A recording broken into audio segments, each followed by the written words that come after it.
더 이상 경제 투톱이라는 말은 없다. 신임 김수현 청와대 정책실장이 전 경제팀의 불화설을 의식한 듯 자신이 아닌 경제부총리를 사령탑으로 하나의 팀이 되겠다 이렇게 강조했는데요. 하지만 야당의 비판이 만만치 않은 상황입니다. 당장 국회 예결위에 신임 김수현 수석 출석을 요구하고 있습니다.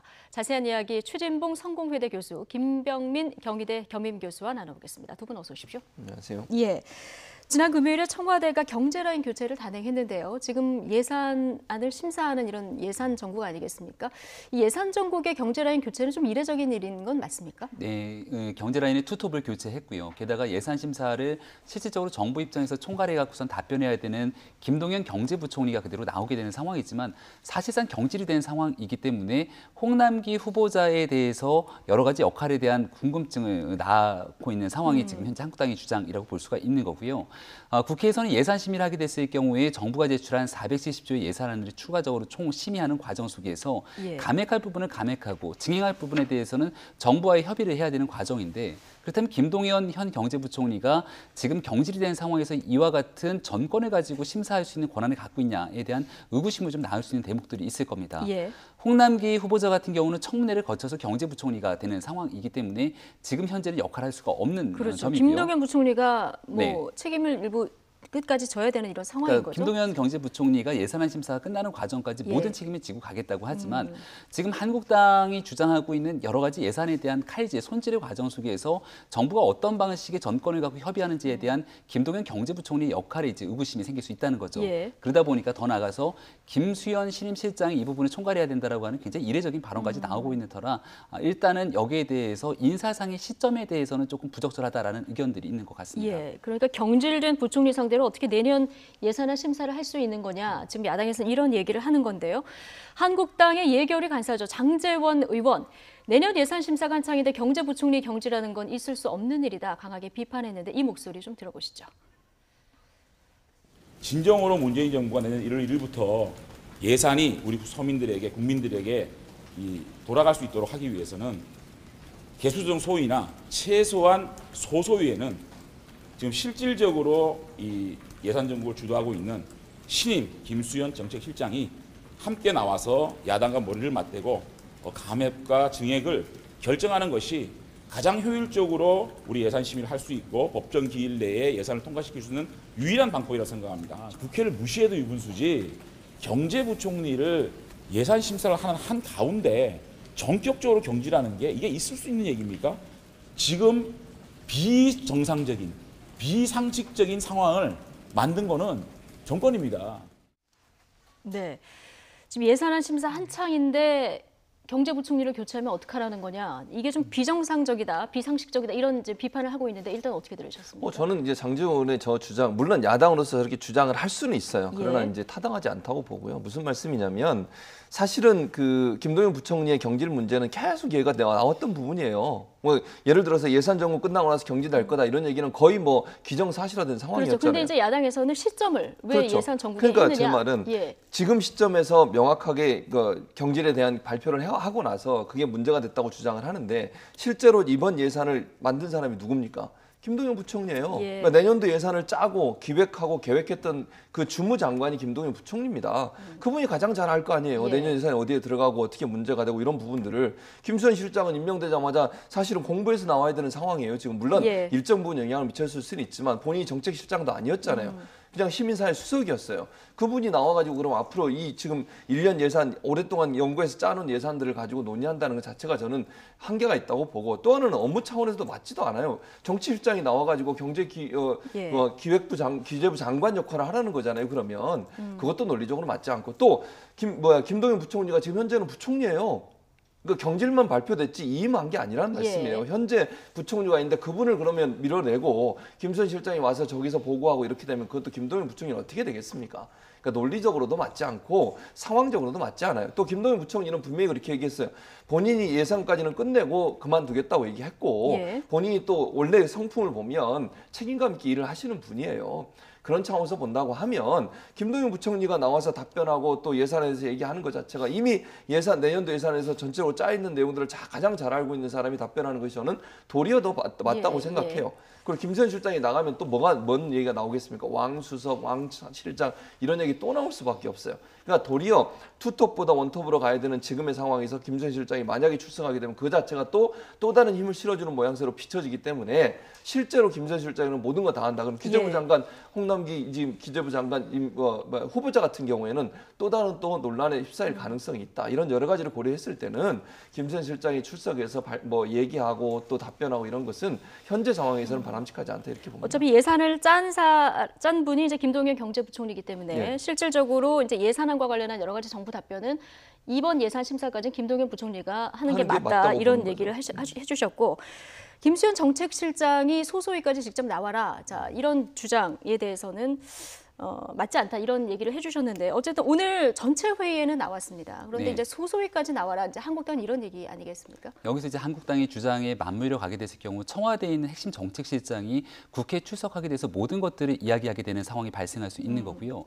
지금 현재 김수현 신임실장이 얘기하고 있는 건 경제에 대한 총괄 사령탑, 원톱 체제로서 홍남기 후보자가 될 것이지 본인이 아니라는 이야기를 수차례 하고 있는데 예. 결국 지금 청와대가 비판에 직면하고 있는 청와대 정부라고 하는 비판에 그 고스란히 노출될 수 있다는 측면에서 아마 김수현 실장 입장에서는 상당히 부담이 될 겁니다. 예. 그러니까 앞서 교수님이 말씀하셨던 것처럼 실제로 김동연 경제부총리가 마지막까지 예산 전국을 책임지고 끝내는 과정 그 이후로 홍남기 실장이 새롭게 부총리가 되고 나서 경제를 맡아서 운영할 수도 있는 과정이라고도 볼 수 있을 건데 여기서 지금 야당이 주장하고 있는 핵심적인 비판의 대목은 결국은 2019년도 예산안을 최종적으로 심의하는 과정에서 증액과 감액에 대한 새로운 심사를 하게 되지 않습니까? 여기에 대해서 김동연 부총리가 할 수 있는 내년도의 역할에 대한 권한이 많지 않을 것이라고 하는 네. 우려가 있는 거죠. 그래서 여기서는 아마 실제로 더불어민주당이라고 할 수 있는 지금 현재 정부 여당의 역할이 굉장히 중요할 거라고 생각하고요.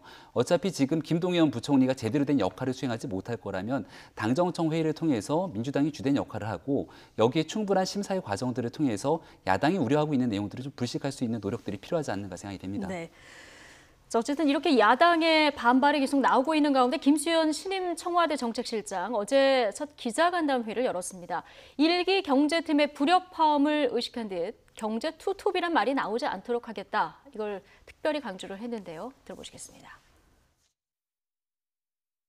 경제 운영에 있어서는 경제부총리를 사령탑으로 하여 하나의 팀으로 일하겠습니다.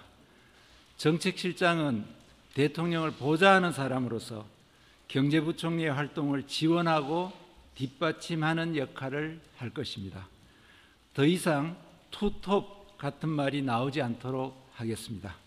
당면한 소득 불평등, 저성장, 저출산의 도전을 극복하고 함께 잘 사는 포용국가로 나아가야 합니다.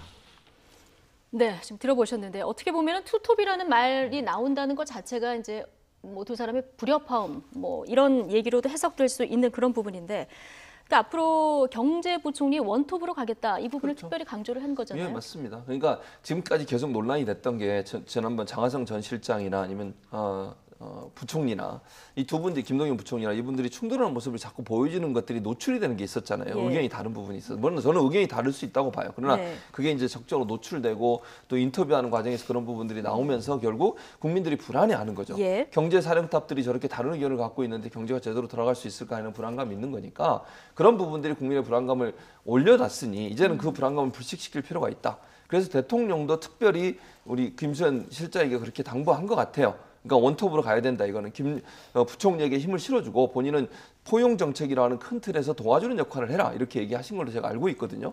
그런 차원에서 본다고 하면 국민들이 정말 경제가 하나의 목소리로 정부가 한 방향을 향해서 가고 있다는 점에 대한 확신을 주는 것이 필요하다. 그게 이제 예전에 1기 경제팀에서 잘못했던 부분이라고 판단된 네. 것 같고 그런 부분들이 국민적 비난도 받았고 논란도 있었고 이랬으니 이제는 경제부총리를 원탑으로 하고 결국은 이 김수현 실장 같은 경우에는 경제와 시민이라고 하는 두 가지를 아우르면서 포용정책이라는 쪽으로 더 관심을 가지고 이를 도와주는 쪽으로 가라 이렇게 정리가 된 것으로 알려지고 있습니다. 저는 그게 바람직하다고 봐요. 예. 경제 문제는 당연히 경제부총리가 책임을 지고 가야 된다고 보거든요. 청와대에서 정책실장이 하는 일은 대통령을 보좌해서 재원도 하고 하고 직원도 하고 그다음에 논의도 하고 이런 일을 하는 거 아니겠습니까? 그런 얘기들을 경제 총리실에 부총리실에 얘기는 할 수 있고 건의를 할 수 있겠지만 본인이 경제부총리와 같은 급에서 같이 얘기하는 모습으로 자꾸 나오게 되면 경제를 운영하는 사람이 두 사람이라 이런 오해를 살 수 있기 때문에 그런 부분들이 국민의 불신들을 상승시키는 요소로 작용하니까 그걸 제거하기 위해서 아마 원톱 체제로 가라고 대통령 지시한 것 같고 김 실장도 그렇게 이해하고 있는 것으로 이렇게 해석할 수 있을 것 같습니다. 예.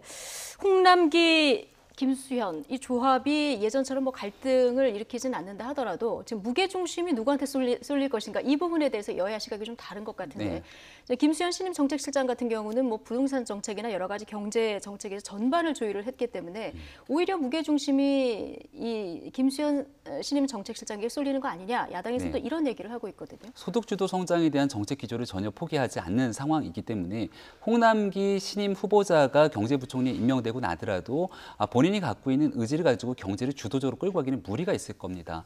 따라서 지금 상황에서는 경제가 총괄적인 틀에서 모든 것들을 가져가는 것이 아니라 경제도 사회 문제 전반에 대해서 포용국가로 가기 위한 하나의 그 부분으로 작용할 수 있다는 생각을 하는 것 같고요. 여기에 대한 총괄 컨트롤 타워 역할을 아마도 김수현 정책실장이 담당하게 되지 않을까 생각이 듭니다. 그러니까 과거 같은 경우와 좀 다른 점은 과거는 김동연 경제부총리가 워낙에 소득주도 성장에 대해서 과거 장하성 전 실장과는 이견이 존재했던 부분들이 있고요. 그 이견이 존재하는 것을 언론이나 야당에 대해서도 전혀 꺼리낌 없이 노출을 했다라고 하는 점이 있는 거고 홍남기 후보자 같은 경우는 아마도 원톱의 경제부총리로 임용이 되게 됐을 경우에 여기에 대해서 본인의 생각들을 크게 드러내지 않을 가능성이 높을 것 같습니다. 따라서 포용국가로 가기 위한 여러 가지 정책의 틀을 김수현 실장이 새롭게 짜놓게 된다면 그 부분을 제대로 실행하게 되는 집행자로서의 역할을 할 것이다라는 생각이 들고요. 김수현 신임 실장 같은 경우는 장하성 정 실장은 과거 이제 학자 출신이면서 시민사회에 몸을 담아왔지만 정부의 관료라든지 정부의 참모로서 적극적으로 활동했던 경력들이 나름대로 떨어지다 보니까 김동연 경제부총리와의 관계 속에서 본인이 주도권을 가져가지 못했던 것 같습니다. 하지만 김수현 신임 실장 같은 경우는 우리가 부동산 정책에서도 봤듯이 과거에 9.13 부동산 정책을 두고 혼선이 있었을 때 김수현 수석을 중심으로 모든 것들을 정리했다라고 하는 후문들이 들리더라고요. 그러니까 실제로 현 정부 내에서 가장 힘있게 정부 정책을 총괄할 수 있는 적임자라면 앞으로 두 사람 간의 관계 속에서 전면에 드러나진 않지만 경제 정책을 비롯한 사회 정책 모든 것들을 총괄하게 되는 건 결국 김수현 실장에게 힘이 실릴 것 같다는 분석이 있습니다. 어쨌든 김수현 신임 정책실장 어제 기자간담회에서 장하성 전 실장이 뭔가 당부하고 떠난 말 없느냐 기자들이 이 질문을 했더니 빨간 주머니 그리고 파란 주머니를 주고 갔다. 어려울 때 열어봐라 이렇게 얘기를 했다는데 뭘까요? 뭐 모르겠어요. 뭐 그렇게 이제 은유적으로 표현한 것 같은데 제가 볼 때는 빨간 주머니는 좀 위기를 상징하는 거 아니겠어요? 파란 주머니라고 하면 조금 안정된 상황을 상징하는 것이고 뭐 제가 개인적으로 그냥 해석을 해보면 위기 상황이라고 하는 것은 지금의 상황처럼 소득주도 성장이 실질적인 성과가 없이 계속 가는 상황일 때 어떻게 해야 될지 또는 야당의 공격이 강해졌을 때 어떻게 대응해야 될지 이런 부분이 본인의 경험하고 느낀 점들을 얘기했을 것 같고요. 파란 주머니라는 표현은 제가 볼 때는 이제 소득주도 성장의 성과가 지금 장하성 전 실장 같은 경우 그렇게 얘기했어요. 내년쯤이면 성과가 날 거다. 그런 경우가 왔을 경우에 어떻게 대처할지 하는 부분들 아마 본인이 계속 정책 시장을 한다고 했을 때 계획하고 생각했던 것들을 아마 넘겨주는 게 아니었을까. 그러니까 누군가 새로운 이제 정책 시장을 맡는 분이니까 두 시나리오를 같이 놓고 안 좋은 상황, 좋은 상황 두 가지 상황에서 어떤 대응을 내야 될지 하는 부분들에 대한 조언이 담긴 메시지가 아니었나 이런 생각이 듭니다. 예, 소득주도 성장이 성과가 날 때 또 위기가 왔을 때 예, 어떻게 해야 되는지 이런 조언이 있었을 것이다 이런 해석을 해주셨는데 이 두 분 다 학자 출신이잖아요. 이 학자 출신이기 때문에 사실 여러 가지 이제 지적도 많이 받고 했는데 이 부분에 대한 어떤 조언도 좀 있었다고 볼 수 있을까요? 그러니까 학자 출신이기 때문에 겪었던 경험이라든지 이런 부분들보다는요. 저는 진짜 어려울 때라고 하는 표현이 대한민국 경제가 더 어려워질 때라고 하는 표현이지 아니면 소득주도 성장에 대한 정책을 추진하는 과정에서 현 정부의 정책 기조가 흔들리는 어려움을 겪을 때 인지에 대한 생각을 할 때 그게 저는 후자라고 생각이 됩니다. 그러니까 본인 입장에서는 장하성 실장은 떠나는 과정 속에서도 소득주도 성장에 대한 신념에 대해서는 단 한 번의 흔들림도 없다라고 판단하는 것 같았거든요. 그러니까 본인 스스로는 경제된 것이 아니라 내가 떠나는 것이고 소득주도 성장을 김수현 신임 실장이 와서 잘 이끌어주기를 아마 바랬을 겁니다. 그런 과정에서 만약에 여전히 경제가 좋아지지 않는 상황이라면 제일 첫 번째로 공격의 대상이 되는 건 소득주도 성장이라고 하는 현 정부의 정책이 될 건데 그럴 때 흔들림 없이 추진할 수 있는 아이디어라든지 본인의 생각들을 아마도 저 주머니 안에 넣지 않았을까 이렇게 조심스럽게 추정이 됩니다. 이 정책은 계속 가지고 간다고 했으니까요. 예, 어제 이 김수현 신임 정책실장의 기자간담회 내용, 한국당은 어떻게 들었을까요? 김병준 비대위원장 그리고 김성태 원내대표 발언 들어보시겠습니다. 이 나가시는 분들은 책임을 지고 나가고 또 바뀌고 해야 되겠습니다만 기본적으로 이게 대통령의 인식이 바뀌지 않으면 이 경제가 참 어려워질 것 같습니다. 소득 주도 성장에 대한 여론의 불만이 만만치 않은 마당에 경제부총리를 총알바지로 앞세워놓고 뒤에서 더 강하게 밀어붙이겠다는 것인지, 마치 영화 유주얼 서스펙트의 카이즈 소셋처럼 이제까지 허수아비처럼 내세워놨던 장하성 실장을 밀어내고 문재인 정책의 실세가 직접 진두지휘라도 하겠다는 것인지. 네, 일단은 야당의 얘기를 들어보셨는데 정책이 바뀌지 않는 한은 우리 경제가 계속 어려워질 것이다. 야당에서는 이런 부분을 좀 우려를 하는 것 같습니다. 그렇죠. 이제 소득주 성장 우리가 소위 얘기하는, 저는 늘 그걸 제가 소득 불균형 해소 이렇게 해석해서 읽습니다만 그 부분에 대해서 야당은 계속 공격을 하는 거죠. 그러니까 사람이 바뀌었지만 사실은 그 기조 자체는 바뀌지 않았어요. 네. 저도 분명히 그렇게 생각해요. 그러니까 김수현 실장이 실장이 된 거, 홍남기 이제 후보가 부총리가 되게 되면 그 소득주 성장이라고 하는, 소득 불균형 해소라고 하는 부분, 공정 경제라고 하는 부분들, 이런 부분들을 더 강하게 저는 밀어붙일 거라고 생각을 하거든요. 그러니까 큰 틀에서 그 부분은 변화가 없다.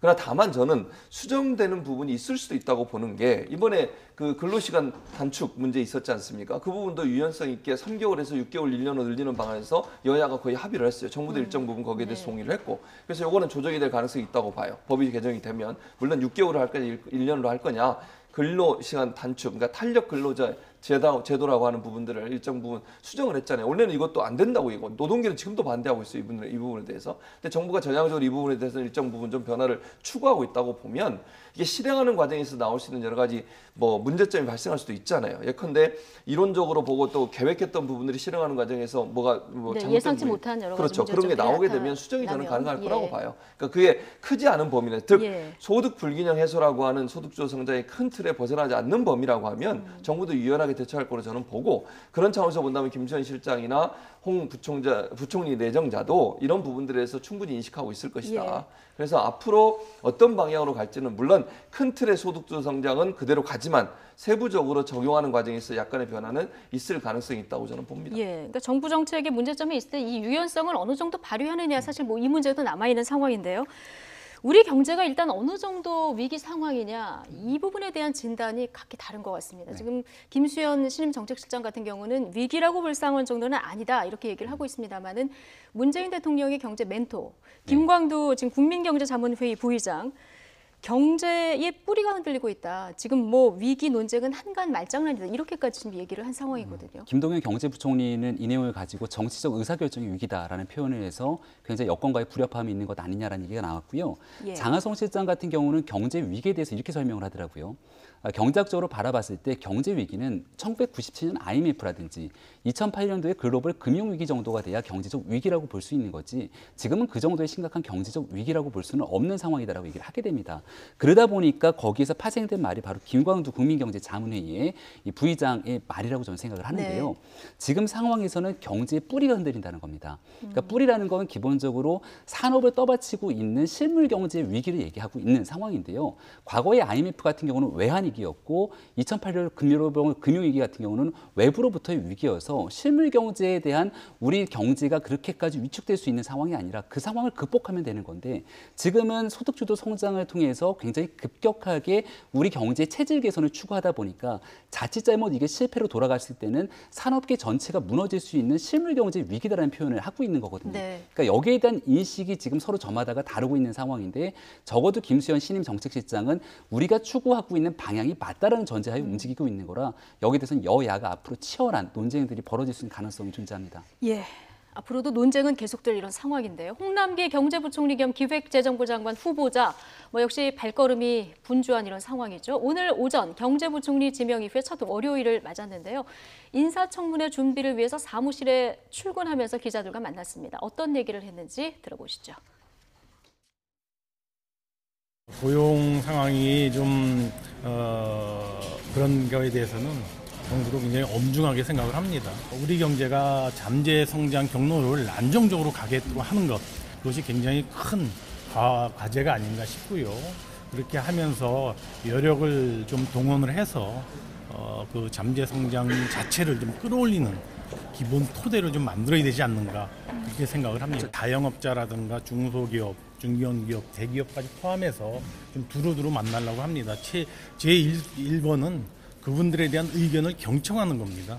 그래서 그분들이 언제든지 이렇게 만나서 소통 경로가 있다는 것을 제가 좀 보여드리고 그분들이 주신 말씀을 정책에 좀 반영할 수 있도록 최대한 노력을 할까 합니다. 일단 잠재 성장률을 안정적으로 가져가게 하는 게 가장 큰 과제다 이런 얘기를 했는데요. 일단 경청하는 게 나의 가장 중요한 역할이라는 얘기를 하지 않았습니까? 그렇죠. 경청에서 들은 얘기들 정책에 어느 정도 반영할 것인가 이 부분이 남아 있습니다. 그렇죠. 그러니까 경청을 해서 정말 타당하다고 생각하면 그걸 받아들여야죠. 근데 경청을 한다는 말은 들을 의사는 있다고 하는 것은 행동할 의사도 있다고 저는 보거든요. 그러니까 중요한 건 듣고 나서 어느 정도까지 실행하느냐의 문제라고 보여지는데 경제 위기 문제에 대해서 제가 한마디를 꼭 하고 넘어가야 될 것 같은데 경제 위기라고 하는 부분에 있어서 여러 가지 논란이 될 수 있지만 이 두 가지를 크게 봐야 된다고 생각해요. 예를 들면 반도체 수출은 호황이에요, 아직도. 삼성이 지난번 분기에서 성과가 좋았어요. 근데 너무 수출이 이제 반도체 그렇죠. 한쪽에만 집중돼 있다는. 그렇죠. 그리고 이제 자동차 나오는데요. 문제가 아까 예. 현대자동차나 이런 문제가 수출에 문제가 있었잖아요. 그 예. 요인이 그러면 내부적인 요인이냐 외부적인 요인이냐, 미중 간의 무역 갈등이나 아니면 신흥국의 문제 이런 문제 때문에 대외적인 문제가 영향을 주는 문제도 있어요. 복합적이죠. 예. 그렇죠. 근데 지금 문제가 되고 있는 이 위기라고 하는 논쟁의 가장 큰 핵심은 뭐냐면 내수 시장이 진정이 안 되는 부분에 대한 논쟁이거든요, 사실. 일자리 문제. 그다음에 중소기업이나 자영업자들의 어려운 문제, 이 문제가 사실 위기라는 부분으로 얘기가 되는 건데 뭐 어느 정도 경제가 어렵다 이렇게 충분히 이해할 수 있다고 봐요, 저는. 그러니까 대외적으로 우리가 전체 경제를 보는 관점에서 거시적인 관점에서 경제를 본다고 하면 그 정도까지 위기냐 하는 문제는 논쟁이 저는 충분히 있다고 봐요, 예. 논란이. 그러니까 내부적인 문제에 논란이 있는 부분들은 충분히 받아들일 수 있고 일자리 문제라는 중소기업이나 자영업자들 어려운 상황이 있는 거 맞습니다. 이 부분을 해결하는 게 정부의 가장 중요한 정책이라고 저는 생각이 들고 그런 차원에서 본다면 위기라고 분석을 할 때 이 논란을 어느 정도까지 위기로 볼 거냐 하는 부분은 충분히 논란이 될 수 있다는 걸 제가 말씀을 드리고 싶고요. 중요한 건 이제 홍남기 부총리가 만약 부총리로 임명이 되고 나면 여러 분야의 사람들을 만나서 얘기를 드려야 한다고 생각해요. 이 중소기업이나 자영업자들의 문제도 저는 경청해야 한다고 봐요. 그분들도 어려우니까 이 얘기를 하는 거잖아요, 그렇죠. 사실. 근데 그러니까 듣고 답정너가 되면 안 되는 안 되는 상황인 거죠. 거고요. 그러니까 예. 중요한 것은 듣고 나서 정말 그분들의 어려운 부분을 해결해 줄 수 예. 있다고 하면 정부도 적극적으로 그분들을 검토해서 유용성, 그러니까 어느 정도 유연성을 발휘해서 정책에 반영할 부분이 있다면 적극적으로 반영해야 된다 이렇게 생각을 합니다. 예. 근데 어쨌든 반영을 하려면 인사청문회를 통과해야 되잖아요. 이 부분은 좀 어려움이 없을까요? 저는 뭐 큰 어려움은 없지 않을까 예. 생각이 됩니다. 그러니까 과거에 박근혜 정부에서 차관을 지내거나 청와대 근무 경력이 있지만 아직 청문회를 한 번도 거쳐본 적이 없기 때문에 네. 여러 가지 본회에 대해 제기되고 있는 병역 면제의 의혹이라든지 그리고 과거 캐비넷 문건에 또 연루돼 있다라고 그렇죠. 하는 박근혜 정부 시절에 캐비넷 네, 문건. 이건 이제 정치적인 이해관계가 걸려 있는 거죠. 예. 그런 측면들이 존재를 하는데 사실상 총리가 아닌 다음에야 청문회 과정 속에서 야당이 비토하더라도 소위 말하는 청문 보고서가 채택이 되지 않더라도 대통령은 얼마든지 인사를 강행할 수가 있습니다. 사실 지금 나와 있는 의혹보다 지금 현재 사회부총리 유은혜 교육부 장관이 청문회 당시에 받았던 의혹들은 훨씬 더 많은 수준들이 존재했거든요. 예. 거기에 대한 야당의 비토는 훨씬 더 컸다라고 생각이 되고요. 그런 측면에서도 대통령의 인사 스타일을 보건대 크게 문제가 없는 상황에서 본인이 주도적으로 끌고 가야 되는 인사라면은 여기에 대해서 임명을 강행해 왔던 게 문재인 정부의 인사 원칙이라고 보여지지 않는가 생각이 됩니다. 따라서 이번에 있는 홍남기 실장 같은 경우도 뭔가 한 번에 정말로 낙마가 될 정도의 어마어마한 건이 나오지 않는 이상 뭐 어느 정도의 청문회를 거쳐서 임용이 되게 되는 거는 무난한 수순으로 가지 않을까 이렇게 생각이 됩니다. 청문회 통과는 크게 무리가 없을 네. 것이다 이런 전망을 해주셨는데 어쨌든 정책 기조는 그대로 가져가겠다 이 뭐 메시지만은 명확한 것 같은데요. 지금 이번 그런데 경제라인 교체 인사에 대해서 한국당뿐 아니라 바른미래당에서도 좀 비난이 거센 것 같습니다. 손학규 대표는 대통령이 남의 말 안 듣기로 유명하다는 말이 근거 없는 말이기를 바랐었는데 이번 인사를 보면 대통령이 고집이 대단한 것 같다 이렇게까지 좀 얘기를 했거든요. 그러니까요. 손 대표가 그렇게 말씀하시는데 뭐 모르겠지만 손 대표 생각이시니까 뭐 그건 그대로 인정하고요. 예. 다음에 중요한 건 이거 같아요. 소득주 성장이라고 하는 큰 틀을 포기하라 이게 지금 야당의 주장이잖아요. 결국은 자유한국당이든 바른미래당이든 그런 큰 기조에서 얘기를 하신 걸로 보여지고요. 근데 제가 아까도 말씀을 드렸지만 현 정부가 추진하려고 하는 경제 정책은 제가 볼 때는 소득 불균형을 해소하는 데는 큰 틀에서 그 틀은 포기하지 않을 것 같아요. 그러니까 정말 힘들고 어려운 사람들, 우리 사회에 정말 저소득층이나 아니면 소외된 계층이 일정 부분 생활의 보장을 받을 수 있도록 하는 부분, 이 부분에서는 절대로 포기할 수 없다. 다만 그걸 보장해 주기 위해서 지금 뭐 최저임금이든 그다음에 근로시간 단축 문제든 이런 문제가 사실은 그런 문제를 해결하기 위한 하나의 방법들이었거든요. 근데 시행하는 과정에서 여러 가지 좀 논란도 있고 문제도 있고 뭐 반론도 있고 이러니까 이런 부분들은 어떤 방식으로 변화를 줄지에 대해서는 논의가 필요하다고 생각을 해요. 정부도 그걸 인식하고 있을 거라고 저는 생각을 하거든요. 다만 중요한 노동계가 엄청나게 지금 반발하고 있잖아요. 엊그제도 주말에 계속 노동계가 반발해서 막 집회도 하고 이랬잖아요. 그런 걸 보면 이 둘 사이에서 어떻게 그럼 조율을 잘할 거냐 하는 게 정부의 고민이라고 생각이 되는데 그럼에도 불구하고 경제의 기본 틀을 갖추고 있는 뭐 중소기업이든 자영업자든 이런 분들이 어려움에 처하는 것을 일정 부분 보완해 줘야 할 필요가 있다고 생각이 들어요. 그런 차원에서 본다면 수정이 있을 거라고 저는 봅니다. 그게 어느 정도 선이냐는 두고 봐야 되겠지만 소득주 성장이라는 큰 틀은 유지하지만 수정이 있을 걸로 보여지기 때문에 지금 야당이 고민하고 걱정하시는 것처럼 그런 부분에 경제 지표가 향상될 수 있는 방안들을 아마 찾아내는데 고민할 것이다. 이렇게 예상이 됩니다. 예, 소득 불균형도 해소하고 체감 경기도 나아지고 그러면 얼마나 좋겠습니까? 뭐 경청한다고 했으니까요. 앞으로 실행과 어떤 속도 부분에서 어떤 또 이 접점을 찾아낼지 좀 지켜보도록 하겠습니다. 다음 주제로 넘어가 보겠습니다. 청와대가 어제 제주도 감귤 200톤을 분수송기로 평양에 보냈습니다. 지난번 정상회담 때 받은 송이버섯의 답례라고 하는데요. 장민정 앵커의 앵커 리포트 먼저 보시겠습니다. 따뜻한 방바닥에 배 깔고 엎드려 한 알 두 알 까먹다 보면 어느새 껍질이 이만큼 쌓이곤 하는 귤인데요. 이 북한 주민들도 그 새콤달콤한 매력에 빠지게 될 것 같습니다. 북한에서는 재배가 어려워 귀한 과일로 여겨진다는데 이 제주산 감귤 200톤이 북으로 갔습니다. 공군 수송기에 무기 대신 귤을 담은 상자가 가득 찼습니다. 북한에 보낼 귤 200톤을 10kg 들이 상자 2만 개에 나누어 담았고요. 수송기 넉 대가 어제, 오늘 이틀에 걸쳐 하루에 2번씩 제주와 평양 순환공항을 오가며 실어 나를 예정입니다. 이 첫 수송기 편에는 천혜성 통일부 차관과 서호 통일정책비서관이 타고 가 북한에 직접 귤을 전달했습니다. 이번 귤 선물은 9월 평양 정상회담 때 북측이 선물한 이 송이버섯에 대한 답례 차원인데요. 청와대 업무 추진비에서 구매한 거라고 하고요. 물론 선물은 이 마음이 제일 중요한 거라지만 그래도 한번 가격을 따져봤는데요. 귤도 송이도 품종에 따라 등급에 따라 값이 워낙 천차만별이라 정확한 비교가 어려웠습니다. 정부는 북측이 보내온 송이버섯 수준에 맞췄다고 하는데요. 이 시가로 환산해 보면 우리 정부가 보낸 답례품 가격이 조금 더 낮다고 보는 시각도 있습니다. 벽지 산락까지 뭐 이런 말도 있으니까 또 원한다면 한라산 구경도 시켜 줄 수 있습니다. 그리고 이번 귤 선물에는 답례 이상의 더 깊은 의미가 담겼다는 해석도 있습니다. 김정은 위원장의 서울 답방이 조속히 이루어지길 또 함께 한라산에 오르길 바라는 문 대통령의 신호란 분석도 있습니다. 네, 200톤, 상자로는 2만 상자. 오전에 오늘 한번 갔다 왔고요. 오후에 한 번 더 이제 다녀와야 다 수송이 끝난다고 합니다.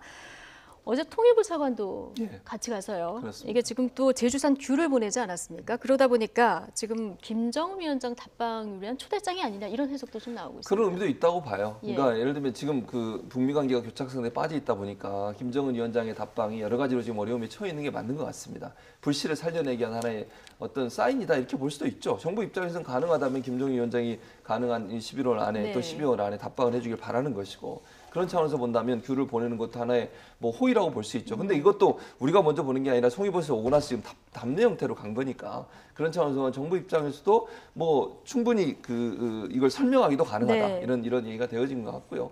또 이 귤이라고 하는 것이 갖고 있는 특성이 있잖아요. 북한 같은 경우 날씨가 좀 추워서 귤을 재배할 수 있는 상황이 아니잖아요. 네, 그러니까 잘 맛볼 수 없는. 그렇죠. 그러니까 뭐 우리로 하면 그렇게 비싼 가격이 아니지만 북한 사람들 입장에서는 이 귤을 먹기가 상당히 어려울 수 있는 상황인데 그걸 또 우리나라에서 보내준 것. 또 한라산이나 제주도를 북한 사람들이 많이 가고 싶어 한대요. 인터뷰한 내용들을 보면. 그건 제주의 어떤 그런 뭐랄까 내음이랄까 이런 부분도 함께 이렇게 정치도 느낄 수 있는 그런 점에 있어서 본다면 지난번 송이버섯이 갖고 있었던 의미와 거의 비슷한 형태의 의미를 가지고 보내진 게 아닌가. 그래서 이게 신호탄이 돼서 남북관계가 좀 더 발전적으로 갔으면 좋겠다는 생각은 듭니다. 예. 그러니까 지금 말씀해주신 대로 북한은 환경상 이제 귤을 재배하기가 어려운 거죠. 먹을 수 없는 이런 상황인데요. 지난 10월에 청와대 청원 게시판을 보니까요. 북한 송이버섯 답례로 우리 제주산 귤을 보내자 이런 글이 이미 올라와 있었더라고요. 그러니까 많은 국민들 중에서 좋은 아이디어를 전해준 것 같은데요. 예. 가성비로 따지게 됐을 경우는 굉장히 참 좋다. 가성비로 그러니까 따졌을 때. 예. 숫자로 보면은 200톤을 보냈다는 것 아니겠습니까? 그러니까 북한에서 보낸 것보다 훨씬 더 많은 양을 보낸 것 같지만 실질적인 비용을 보면 4억에서 6억 정도밖에 되지는 않았다고 네. 하니까요. 이 가격 대비 성능이 참 좋다라는 생각이 네. 들기도 하고 일단은 감귤보다는 감귤이 생산되는 제주라고 하는 특성에 담긴 정치적 메시지를 예. 훨씬 더 주목할 수 있기 때문에 아마도 정부 입장에서는 굉장히 좋은 기회로 활용하려고 했던 것 같습니다. 지금 북미 간의 협상이 계속 난항을 겪고 있고요. 얼마 전에 있었던 것처럼 고위급 회담이 갑자기 또 취소가 되기도 하고 미국과 북한 간에서 서로 이 끝없는 줄다리기가 계속되고 있는 상황이기 때문에 여기에 우리 정부가 나서서 뭔가의 모종의 역할을 하고자 한다라면은 사실 김정은 위원장의 답방을 추진하면서 거기서 뭔가 이 돌파구를 찾아내야 된다. 실마리를 예. 찾으려고 노력을 할 겁니다. 근데 지금 김정은 위원장의 답방마저도 이 북미 정상회담이 계속 미뤄지고 있는 상황이라 여기에 맞춰갖고 연내에 오기가 어렵다는 게 거의 네. 지배적인 좀 분석이라고 보는데요. 이것들을 좀 돌파하기 위해서 제주에 있는 감귤을 보내게 되고 김정은 위원장이 때로는 서울에 그대로 오는 게 좀 부담스럽다라면은 아예 약간의 종착지를 좀 틀어서 제주로 가게 되는 아예 것은 제주로. 어떠냐라고 예. 하는 얘기들이 나오거든요. 과거에 있었던 이 정상회담 이후로 김정은 위원장도 결국 대한민국으로의 방문을 추진하게 됐을 경우에 서울이라고 하는 물리적 공간적 특성이 굉장히 경호 등의 어려움이 있기 때문에 아예 제주를 추진하는 것이 어떠냐라는 얘기가 나왔다고도 합니다. 네. 그런 측면에서 바라봤을 때 이 제주도에서 감귤을 보내고 김정은 위원장이 답방을 추진하면서 이 비핵화에 멈춰진 교착 상태들을 좀 풀어내려고자 하는 정부의 의지들이 담겨져 있는 게 바로 귤 예. 선물을 보낸 본격적인 의지가 아닌가 생각이 듭니다. 예.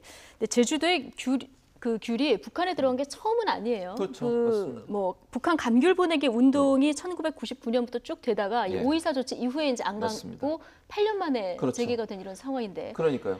그런데 김대중 노무현 정부 때는 송이버섯 받았는데 답례품으로 뭔가를 보내지는 않았었잖아요. 않았었죠. 예, 이번이 처음이죠, 사실은. 네. 그런 차원에서 본다고 하면 뭐 이게 받은 사람 입장에서는 마음의 짐이 있잖아요, 항상. 누구든지 마찬가지야. 제가 김병민 교수한테 뭘 주면 또 김병민 교수는 나한테 뭘 줘야 되는 이런 마음의 짐이 있는 예. 거니까 그런 차원에서 남북 관계 발전을 위해서 도움이 된다고 보고 귤이라고 하는 것도 저는 이게 만약 잘 돼서 지난번에 말씀하신 것처럼 제주 도민들이 이거 귤을 계속 보냈었거든요. 네. 그리고 이제 이것도 수출길이 열릴 수 있는 길도 된다고 봐요. 또 제주 농가 입장에서는 우리 물론 정부가 돈으로 이걸 구매를 하긴 했지만 제주 농가 입장에 도움이 되지 않겠어요? 지금 여러 가지 예. 어려운 상황에서 귤을 이렇게 정부가 매입을 해서 이걸 또 북한에 보내는 과정에 있어서 제주 도민들은 또 경제적으로 이익을 얻는 것이고 이런 차원에서 본다고 하면 모든 사람에게 행복하게 해주는 그런 귤이 아닌가 하는 생각이 들어요. 네. 북한 김정은에게도 우리의 마음을 전달할 수 있는 기회가 됐고 제주 도민들은 또 수확해서 좋은 귤을 판매할 수 있는 기회가 됐고 우리 정부 입장에서는 또 받은 것의 답례 입장으로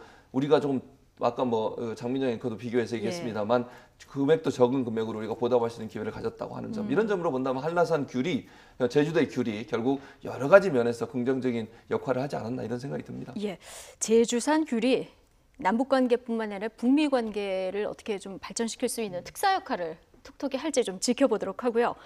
자, 이런 가운데 원희룡 제주지사 지난 10일 김 위원장의 한라산 방문 사전 답사 차원에서 현장을 방문했었는데요. 백록담 분화구에 직접 헬기가 내리는 방안도 논의가 되고 있는데 이 자리에서 어떤 이야기가 나왔는지 들어보시겠습니다. 백두산은 막 인공시설물들이 이미 많이 돼 있기 때문에 거기에 그냥 맞추면 되는데 우리는 이게 어떻게 보면 보존을 너무 잘 해놨기 때문에 막상 그런 인위적인 행사를 하려고 그러니까 예, 상당히 고심을 해야 되는 거죠. 여기 데크 설치하면 안 돼요? 데크 할 수는 있죠. 깔아갖고 할 수 있는데 헬기만 딱 앉을 수 행정 있게. 절차 같은 거 초고속으로 하면 되긴 되겠지만 대규모 수행원들이나 이런 부분들은 우리 요 위쪽에 어디 내리도 좀 하고 저기는 걷고 올라오는 게 무리니까 날씨 좋을 때는 몇 분만 가서 합수를 하고 오도록 하든지 헬기 2개 띄워도 괜찮을 것 같은데 2번 띄워도. 여러 가지 좀 방안을 주셨는데요.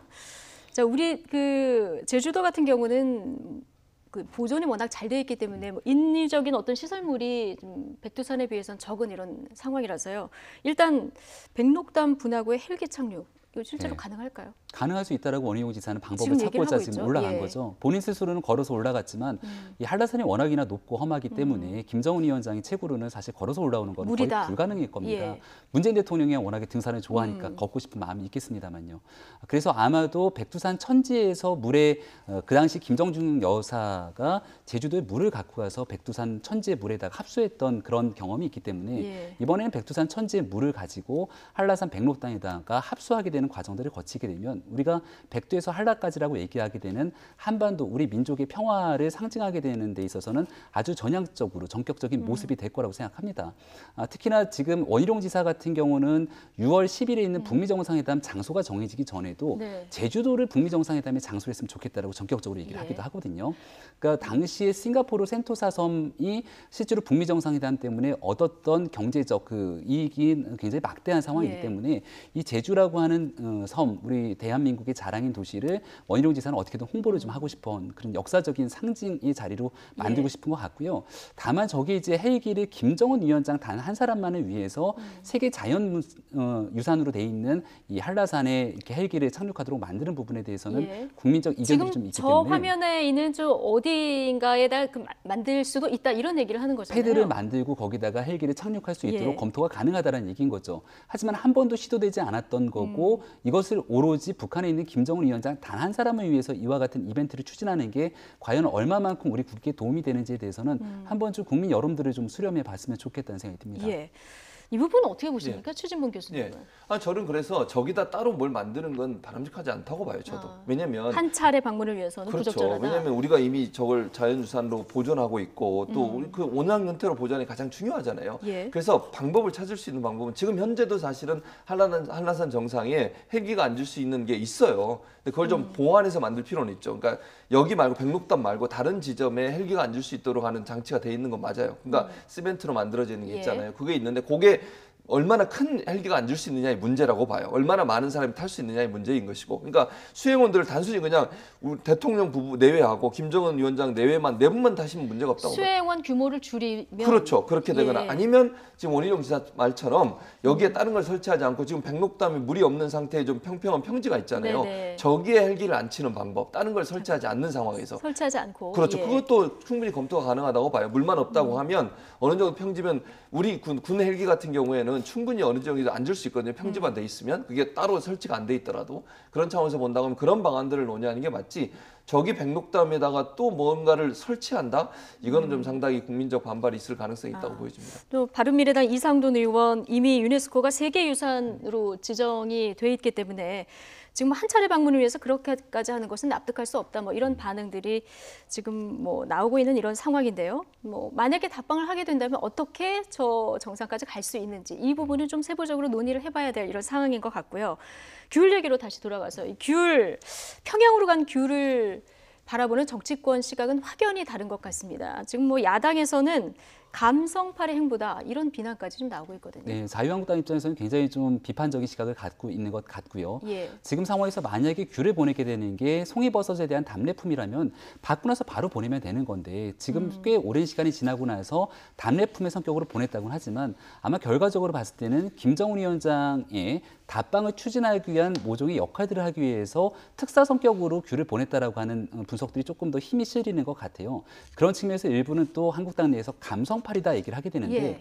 본질이라는 것은 북미 간의 협상이 교착 상태에 이르게 되는 건 비핵화를 위해서 북한이 조금 더 전향적인 모습으로 핵 리스트 등에 대한 신고를 하고 거기에 대한 검증 등의 절차를 거쳐야 되는데 그런 모습들을 보이지 않다 보니까 결국은 제재 완화라든지 북한이 원하게 되는 종전선언 등에 대한 결과가 없는 것이고 그게 교착 상태에 이르게 된 근본적인 배경이다. 그러니까 모든 책임에 대해서 북한의 문제가 있는 것인데 이것을 사실 너무나 북한의 편에서 제재를 좀 완화했으면 좋겠다라고 않고 얘기해서 지난번 유럽 순방에서 대통령의 행보라든지 이런 측면에서의 대한민국 정부의 대북 정책 등에 대해서 굉장히 비판적인 시각을 갖고 있는 거거든요.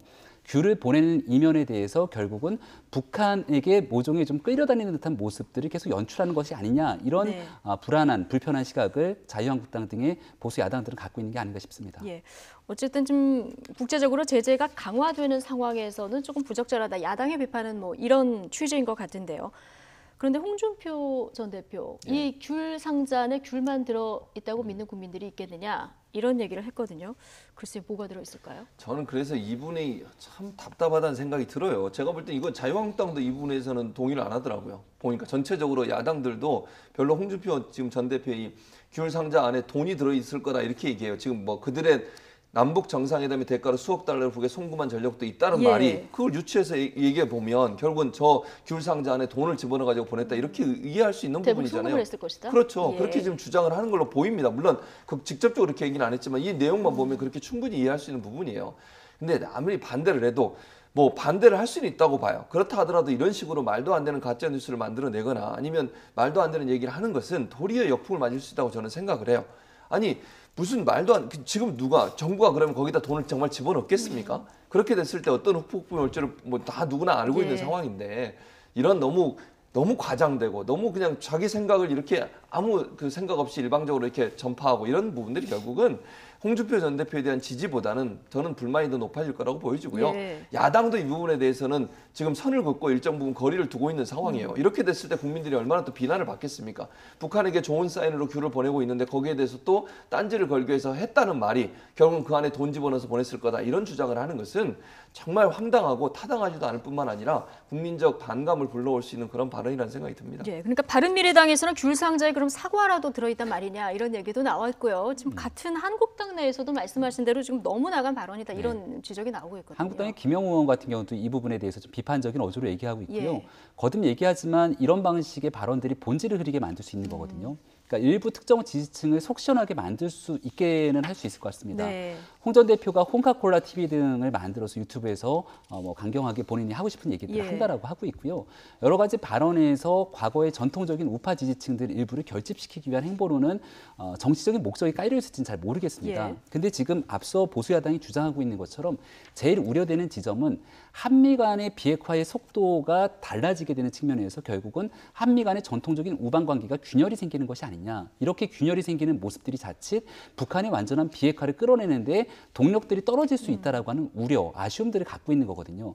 그런 측면에서 지적하게 되는 온당하고 합리적인 비판의 소지조차도 이거 돈 주려고 한 거지라고 얘기를 하게 됐을 경우에 모든 것들이 하나로 묻힐 수 있다라고 하는 지점의 비판들이 있는 거라 홍준표 전 대표의 발언에 대해서는 앞으로도 굉장히 좀 우리가 주의 깊게 지켜볼 필요가 있을 것 같습니다. 네, 홍준표 대표 뭐 위장 평화쇼 이 얘기를 이제 대선 때도 많이 했었는데 이제 역풍 가능성에 대한 우려도 나오는 이런 상황인데요.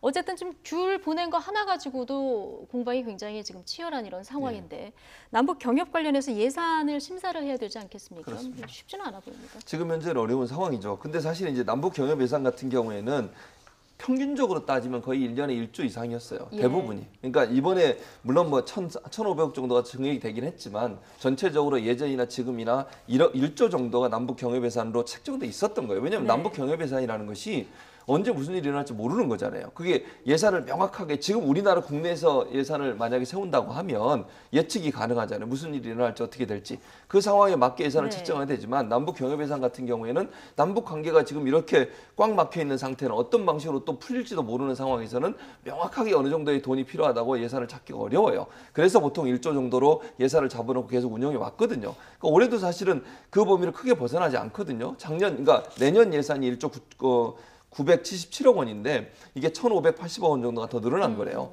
그러니까 그 정도 예산이라고 하면 예전부터 가지고 있었던 남북 경협 예산의 큰 틀을 벗어나지 않는 범위이기 때문에 크게 문제가 되지는 않을 것이다. 다만 이제 야당 입장에서는 이게 상징성이 있잖아요. 남북 경협 예산이 어느 정도든 어쨌든 1,500억이라 하더라도 올린 부분에 대해서 남북 관계 개선에 진전이 없는 상태에서 올리는 부분에 대한 논란이 있기 때문에 이 부분을 공격할 것이고 그래서 상징적으로 이 예산을 깎으려고 할 것이다. 상징적으로? 예, 저는 그렇게 생각합니다. 이 예산이 어떻게 될지 좀 지켜보도록 하죠. 10분 정도 남았으니까 다음 주제로 빨리 넘어가 보겠습니다.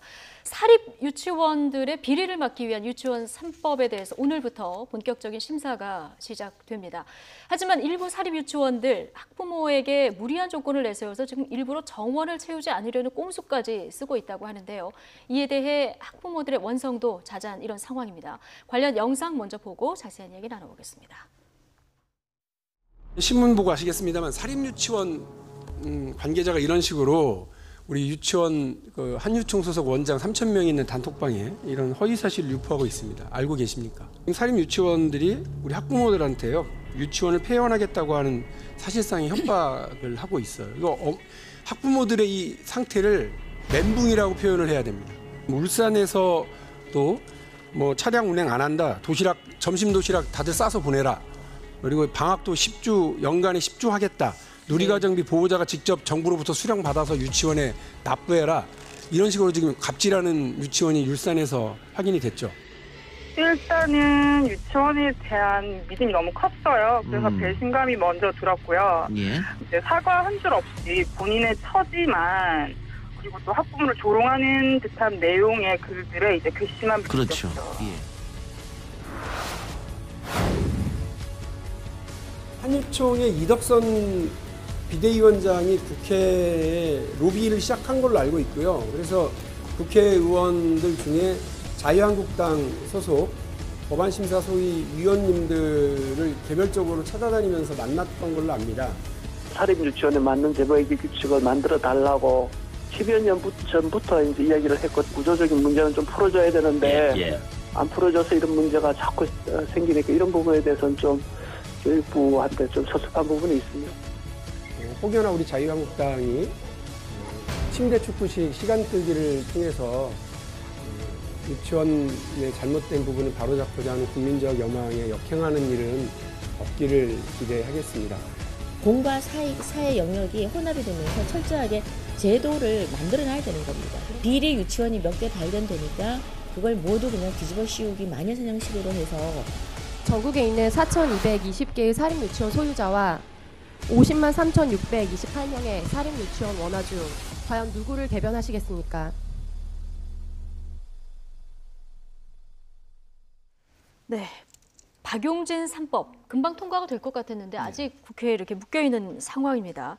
박용진 의원 이 문제를 처음 제기한 분인데 지금 보면은 한국당 때문에 지금 이게 통과가 안 되고 있다 이런 얘기를 계속하면서 로비를 시작한 걸로 알고 있다 이런 얘기를 했습니다. 뭐 근거가 있는지는 아직 저희가 확인을 못했습니다만은 어쨌든 한국당이 지금 침대 축구식으로 시간을 끌고 있어서 지금 통과가 안 된다 이런 주장을 하는 거 아니겠습니까? 그거는 팩트 체크가 좀 필요할 것 같은데요. 팩트 체크가 필요할 것 같다. 그리고 예. 침대 축구식으로 시간을 끄는 건지 아니면은 법안에 대해서 이 법안에 문제가 있는지 없는지들을 따져보고 있는 과정인지에 대해서는 한번 좀 살펴볼 필요가 있는 것 같고요. 한국당에서는 지금 같이 병합을 해서 여러 가지를 같이 심사를 해야 된다는 관련된 거죠? 법안들이 있기 때문에 박용진 3법만이 진실이고 이것만이 사실 사립유치원 비리를 근절할 수 있는 법이다라고 볼 수는 없는 거잖아요. 예. 국회에는 관련된 법안들이 여러 가지가 있는 거니까.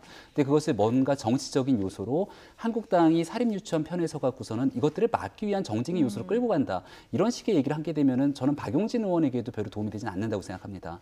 그러니까 박용진 의원이 사실 이번 국정감사에서 스타를 뜰 수 있었던 것은 과거에 사람들이 꺼려서 잘 얘기하지 않았던 사립유치원 비리에 관한 감사 결과들을 존재하는 감사 결과를 용기 있게 들고 나와서 공개를 했던 건데 그 뒤로 보도된 여러 가지 내용들을 보건대 그동안 그러한 일들을 하지 않았던 것은 민주당 의원들을 비롯한 여러 가지 국회에 몸을 담았던 사람들이 적극적인 역할을 하지 않았음이고 그동안도 그리고 교육청 내에서 이 모든 것들을 감시해야 되는 선출된 직제인 교육감들이 적극적인 역할들을 하지 않았기 때문이라는 것들이 만천하에 드러나는 상황이지 않습니까? 그렇기 때문에 이것을 다시 정쟁의 요소로서 꼭 보수 야당이 문제를 제기하고 있는 것 때문에 법안이 통과가 안 된다 그러면 지금은 국회에서 여러 사람들의 의견의 총리를 모아서 정말 유치원에 아이를 보내고 있는 많은 학부모들이 갖고 있는 분노 그리고 이 원망, 허탈감들을 담아내서 정말 제대로 된 법을 만들 수 있는 절호의 기회거든요. 이거 정치적인 요소로 좀 끌고 가지 않았으면 좋겠다 싶고요. 박용진 의원이 얘기하고 있는 핵심은 저는 크게 두 가지인 것 같습니다. 지금 우리가 그 사립유치원에 한 원화당 22만 원의 누리과정 보조금이 지원이 되게 되는데 이러한 보조금에 지원금이 나가게 되는데 지금은, 이것이 예. 지원금 형태로 나가다 보니까 법적으로 다른 용도로 사용하게 됐을 때 처벌에 대한 근거 규정들이 없다 보니까 이것을 보조금으로 제정하자. 굉장히 온당하고 타당한 얘기고요. 지금 초중고등학교 등에서 쓰고 있는 이 에듀파인이라고 하는 회계 시스템, 회계 예. 프로그램을 사립유치원에도 적용하자. 굉장히 온당한 얘기입니다. 예. 근데 이러한 부분들에 대해서 추가적인 박용진 의원이 발의한 법안 내용 중에 핵심적인 그 내용들을 바탕으로 야당과 얼마든지 협의를 해서 법을 만들 수가 있는 거기 때문에 저는 국회에서 정쟁으로 가지 말고 좀 하루빨리 총의를 모아서 이 법이 이번 정기국회 안에는 좀 통과됐으면 좋겠습니다. 네, 국회에서 머리를 맞대야 될 시점이다. 근데 유치원 3법 한유총에서는 수용 불가하다. 예. 뭐 국회 공식적으로 공문까지 보낸 이런 상황인데요. 근데 뭐 사립 유치원들이 이제 이렇게 하려면 차라리 폐원하겠다 이런 움직임이 강하지 않습니까? 폐원하는 꼼수들이 뭐 나타나고 있는데요. 원화 진급 뭐 그 신청서 내용을 한 사립 유치원의 경우를 보면요. 자, 오전 8시 40분에 수업을 해서 오후 12시 40분까지. 여름 겨울 방학은 5주간 방학을 한다. 점심 도시락을 싸와라. 뭐 이렇게 되면은 저처럼 사실 맞벌이하는 엄마들 같은 경우는 유치원 보내지 말라 이런 소리 같은데요. 그러니까 이게 지금 이게 얼마나 황당하고 웃기는 얘기입니까? 결국은 이런 방법을 통해서 스스로 폐원을 하겠다는 거 아니에요. 사람들이 안 오게 만들어서 이런 꼼수를 부리고 있으니까 이러니까 이런 유치원들 때문에 욕을 먹는 거고 이런 유치원들이 있으니까 이런 유치원을 어떤 형태로든 제도적으로 좀 엄하게 처벌을 해서 이런 유치원이 나오지 않도록 해야 되겠죠. 예. 엄마 아빠들만 얼마나 힘들게 만드는 일입니까 이게. 그러니까 이런 부분들을 이번 이제 국회가 만나서 박용진 3법을 기본으로 해서 지금 논의를 하고 있으니까 잘 됐으면 좋겠어요. 저는 빠른 시간 안에 그것도. 예. 근데 문제는 이거 비상대책위원장이라고 있잖아요. 한유총의 비상대책위원장이 20페이지 이상 되는 자기 나름대로의 논리를 가지고 이걸 가지고 의원실 찾아다니면서 로비를 하고 있다. 로비라고 하는 거 돈을 주고 로비하는 게 아니라 본인들의 주장을 얘기하는 거죠. 네. 이게 맞다. 이거는 정말 사적인 재산인데 사적인 재산을 지금 정부가 일정 부분 뺏어가려고 하는 의도가 있지 않다는 그런 의문을 갖고 있다. 이런 얘기를 하고 있는데 국회의원들이 똑바로 정신 차리고 이걸 잘 보셔야 돼요. 그 사람들이 주장하는 내용들만 받아들이지 않도록 하는. 그러니까 물론 자기들도 얼마든지 자기 얘기를 할 수 있겠죠. 국회의원들한테 와서. 그런 부분에 대한 우려인 것 같고 이게 안 되는 이유가 빨리빨리 처리가 안 되는 이유가 결국 그런 부분들이 때문에 안 되는 게 아닌가 하는 의혹이 있다는 말씀인 예. 거예요. 지난번에 회의 때도 보면 소위원회에서 모이는데 8명이 정원인데 국회의원이 예. 자유한국당 의원 3명 안 오고 민주당 의원 1명 참석을 안 했어요. 그래서 소위가 열리지 못했어요. 또. 예. 이런 여러 가지 상황들을 봤을 때 정말 이 법에 대해서 국민들이 갖고 있는 관심사나 또는 유치원을 보내는 부모님들이 갖고 있는 어떤 분노감을 풀어주기 위해서는 국민의 대표인 국회의원들이 딴 일이 있더라도 여기 와서 회의하고 빨리빨리 처리해야 되는 거 아니겠습니까? 네. 그런 부분들에 대해서 좀 적극적으로 나서지 않는 모습에 대한 어떤 예. 국민들의 분노가 있다는 걸 국회의원들이 좀 인식하시고 이 법에 대해서 좀 적극적으로 나서서 처리를 할 수 있도록 했으면 좋겠습니다. 아니 중차대한 일인데 소위가 의원들 참석이 젖어서 열리지도 않았다 이런 얘기인 거잖아요. 그렇죠. 네. 예. 답답한 상황인데 사실 모든 법이 통과되거나 뭐가 해결되려고 하면은 골든 타임이라는 게 있잖아요. 네. 예, 올해 연말 안에 사실은 이게 해결이 안 되면 또 흐지부지 넘어갈 수도 있는 이런 상황인데요. 그렇죠. 이게 이제 언론을 통해서 주목을 받지 못했다라면은 사립유치원 문제가 이렇게까지 커지고 박용진 의원이 얘기하고 있는 것처럼 입법 예. 제도화를 통해서 문제를 바로잡을 수 있었을까라는 생각이 들거든요. 또 좀 시간이 지나게 되면 흐지부지 끝날 수 있는 가능성들이 있고요. 예. 가장 대표적으로 어려움을 겪고 있는 거는 유치원에 아이들을 맡겨놓고 있기 때문에 이 아이들을 맡겨놓은 상황 속에서 학부모들은 늘 의뢰 입장이 될 수밖에 없다는 겁니다. 그렇다면 시간이 지나서 지금 대한민국의 유치원 시스템을 보건대 국공립 그리고 병설 유치원 같은 경우는 들어갈 수 있는 숫자가 적기 때문에 한계가 있는 거고 예. 가장 많은 숫자 속에서 아이들을 결국 교육하게 되는 것은 사립유치원이거든요. 그렇다면 사립유치원이 힘을 가지고 있는 상태 속에서 이 문제를 끌고 가다가 말씀하셨던 입법의 골든타임을 놓칠 수 있는 우려가 굉장히 커질 수 있는 대목입니다. 예. 그렇기 때문에 가장 먼저 시행할 수 있는 제도가 무엇일까를 생각해 보면은 앞서 얘기했던 것처럼 보조금으로 누리과정 지원금을 명확하게 만들고 회계 시스템의 투명성만 강화하더라도 지금 제기되고 있는 많은 문제들을 해소시킬 수가 있을 겁니다. 그러니까 할 수 있는 것들을 찾아갖고서는 한 걸음씩 나아가야 되는 건데 지금 여기에 대해서 법안 심사 소위에 제대로 출석조차 하지 않고 있는 의원들, 국회의원으로서의 책무를 방치하는 의원들이 좀 바라볼 필요가 있고요. 전 또 그런 생각이 들어요. 국회 내에서 얼마 전에 이용주 의원 같은 경우가 음주운전을 통해서 물의를 일으켰는데 국회 내에서 윤리위원회를 개최해갖고 이 부분을 징계한다는 목소리가 제대로 들리지가 않습니다. 그러니까 뭐든지 국회의원들 입장에서 바라보건대 본인에게 불리한 정황으로 있을 수가 있는 것들에 대해서는 쉬쉬하면서 넘어가게 되는 네. 측면들이 늘 존재했다는 예, 예. 겁니다.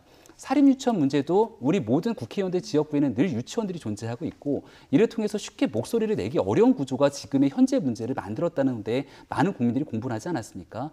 이 측면에서 만약에 정기국회가 끝나는 과정까지도 이 법안에 대해서 통과 유무를 떠나서 진정성 있는 심사조차 되지 못한다라면 그럼 국회의원의 책무를 방치하게 된 상황이기 때문에 많은 국민들이 거기에 대한 질타를 하지 않을까 싶습니다. 일단 소위는 열려야 뭐 해법도 나오니까요. 그래서 김 교수님, 한유총에서 주장하는 거는 지금 사유재산권이 심각하게 침해됐다 이런 주장 아니겠습니까? 건물, 토지 뭐 일부 들어간 부분이 있기 때문에요. 이 부분도 앞으로 그렇다면 박용집 3법과 별도로 이 부분은 어떻게 보장해야 될지 이것도 같이 논의되는 사항이라고 보십니까? 그러니까 사립유치원이 애당초에 본인의 사유재산을 통해서 유치원을 설립 운영하는 것은 사실이죠. 그 과정을 통해서 지금 정부가 주장하고 있는 내용들 때문에 모든 사유재산 자체가 통제되는 것들은 사실이 아니지 않습니까? 그러니까 사유재산으로 내가 투자했기 때문에 거기에 맞춰 갖고서는 유치원으로 통해서 얻게 되는 수익들을 활용해야 된다라는 주장들을 가져가게 되는 것 같은데요. 그것들과 별개의 목소리로서 사실 우리가 누리과정 등을 통해서 유치원에게 보조금, 지원금들을 계속 주게 되는 상황이었잖아요. 그렇다면 만약에 사립유치원 입장에서 계속 이 지원금을 받아왔던 상황인데 이것들을 외적으로 유용할 수 있을 정도로 수익들이 어마어마하게 났다라면은 정부 입장에서는 굳이 유치원에다가 이런 22만 원의 지원금을 줄 하는 이유가 없는 것 아니겠습니까? 과거에 사립유치원이 한번 총파업을 결의하게 됐을 때도 공립유치원의 병설유치원에 대비해서 지원금이 적다는 이유를 들었던 건데 여기에 대한 형평성 문제가 맞지 않는 건 사실인 거죠. 그러니까 사립유치원의 이 사유재산 문제를 가지고 누구도 이것들을 뺏어가거나 사유재산을 어찌하지 못하게 만드는 것은 아니고 그들이 처음에 사립유치원을 설립했을 당시부터 교육적인 목적으로 설립했던 거기 때문에 여기에 대한 사립유치원의 이 주장에 대한 논거들은 상당히 좀 빈약하지 않는가 싶습니다. 빈약하다. 예. 어쨌든 지금 제일 불안한 거는 유치원에 아이들을 보내야 되는 엄마들인데 바쁘셔도 의원님들 일단 회의는 열으셔서 대책을 좀 마련해 주셨으면 좋겠습니다. 두 분 말씀은 오늘 여기까지 듣겠습니다. 최진봉 성공회대 교수, 김병민 경희대 겸임교수와 이야기 나눠봤습니다. 고맙습니다.